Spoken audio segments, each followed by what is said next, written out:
Hello and welcome. My name is Michelle Wolfe, and you are listening to the Move Forward podcast. Each week, we will be talking about living life to the fullest and making the intentional choice to move past trauma.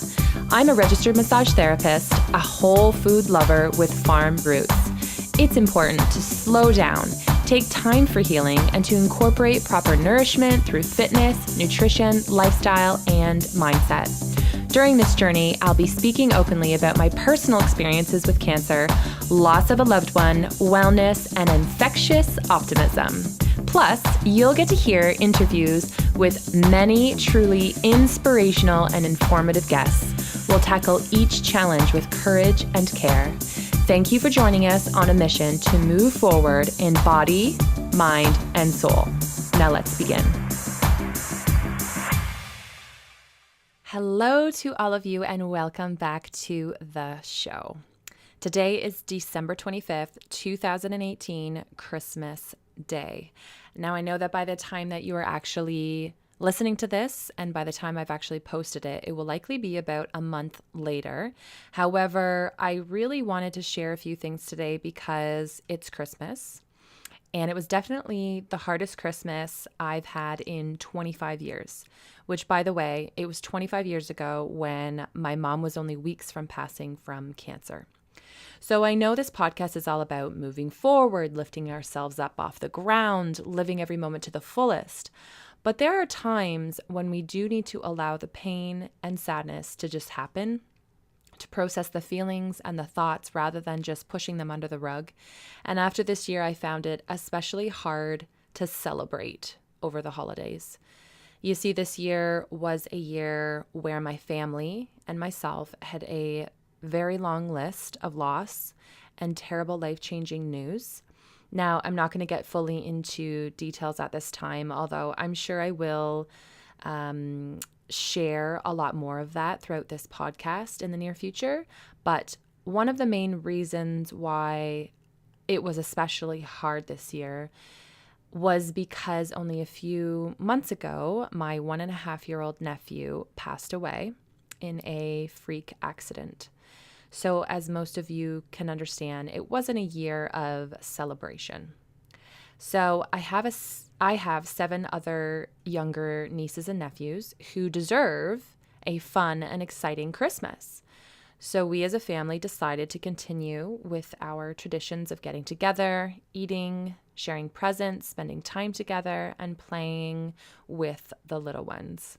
I have to say, having the little ones running around and just being kids was such a blessing.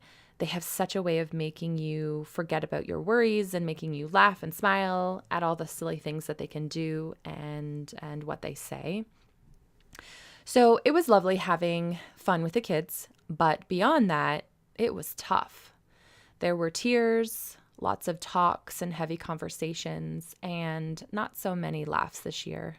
Now, you all may have guessed by now that generally I'm a very positive person. I consider myself a very good at seeing the good in everything. And I know that I would rather be happy than sad. So generally I choose to pick my ass up and carry on no matter the problems. And this is where it had me thinking today.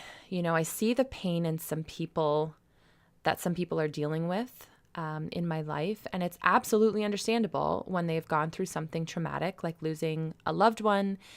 And I certainly feel those feelings today, feeling down, feeling defeated, feeling angry and pissed off.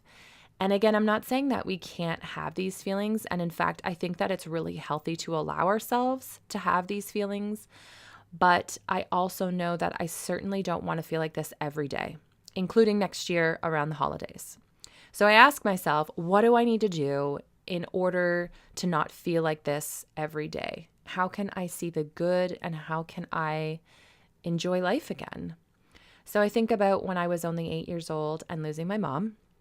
I didn't have the knowledge to seek help or read books about dealing with death or listening to podcasts, clearly, because they didn't even exist back then, or not that I know of anyways. But for some reason, I was able to move forward and carry on with my life. And in fact, I had a very happy and enjoyable life. So if I could do that after losing the most important person in my entire life, then I must be able to see the light again after this challenging year.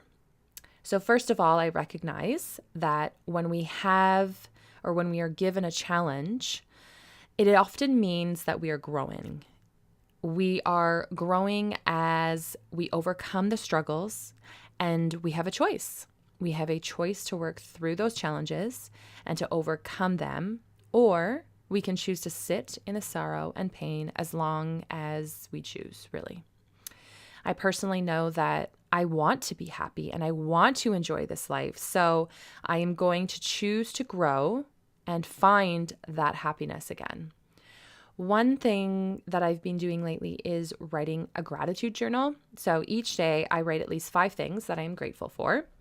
And feeling grateful and thankful for other things helps me focus throughout the day on the good that's happening in my life rather than always focusing on the negative. It's almost like it's like a distraction or even a realization that there's more to life than just this problem or struggle that I'm dealing with.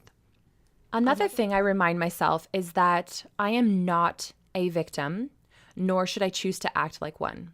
Yes, I have had some shit thrown my way, but that does not give me the right to act like a victim. Everyone in life has struggles and challenges, some big and some maybe smaller, but either way, you are going to have many hurdles to jump throughout your life. Who really wants to listen to a negative Nelly? Frankly, I don't want to listen even to myself acting or talking like a victim. Another thing that I've been reminding myself is that I have the right to show the other people in my life how to make those positive choices to move forward. I am a firm believer of the method lead by example, and I know that I have people in my life that are watching and learning from me. I have my nieces and nephews, some cousins, friends, even strangers who are watching me and listening to me. And that alone makes me get my ass up and find good in each day. Now, unfortunately, death and other struggles in life are inevitable. At some point, these people watching me, including yourselves listening to this podcast, you are going to have some challenging situations arise, and I believe it's my right to show you that you can overcome your crap too. If I can show you anything, it's that you can live the life you truly desire by making the choice to fight through any challenges that come your way. I'm sure all of you listening have someone or something that would be watching you, and if and when you have to fight that battle of struggle, and if you keep that in mind, I am sure that you will want to teach them how to carry on and how to enjoy the good in life. So here we are. It's Christmas Day. I've spent time with my family, and now I'm reflecting over the past few days. And although it wasn't a year of celebrations, I'm recognizing that in the days and years to come, I would truly prefer it to be better and to have more joy. So I'm going to continue with the tools I've learned, and each day I'm going to remind myself that if I can be strong, then I'm going to be a great example for those watching me. The new year is here, and it's a fresh start. I've made a list of goals and exciting adventures that I will be accomplishing this year, and I'm really enjoying having this list because it's allowing me to get excited for those fun adventures. And I want to challenge all of you to join me. Make a list of, let's say, 10 adventures or goals that you want to accomplish this year, and start setting dates to make them happen. For example, maybe you have a holiday that you want to go on, or maybe you have a room in your house that you would like to paint and transform. I personally want to write a cookbook, so it's a task that will definitely take me many hours of really dedicating my time, and I know this will be a great distraction from the days that might be challenging. Also, it allows me to create, which is a passion of mine. And I know that I'm going to continue to enjoy this process of growing, evolving, and transforming into a great human. So I'm going to end on that, but I want to remind you all that it's okay to feel those feelings that you're feeling. You're allowed to have a day here and there that you're not so joyful, but I'm encouraging you to remember that this is your life to live, and it's really up to you to decide how you want to feel and what you're going to do with it. I personally know that I have so many wonderful things that I want to accomplish and so much love that I want to give to my family and friends. And for that, I need to pick myself up and continue to grow.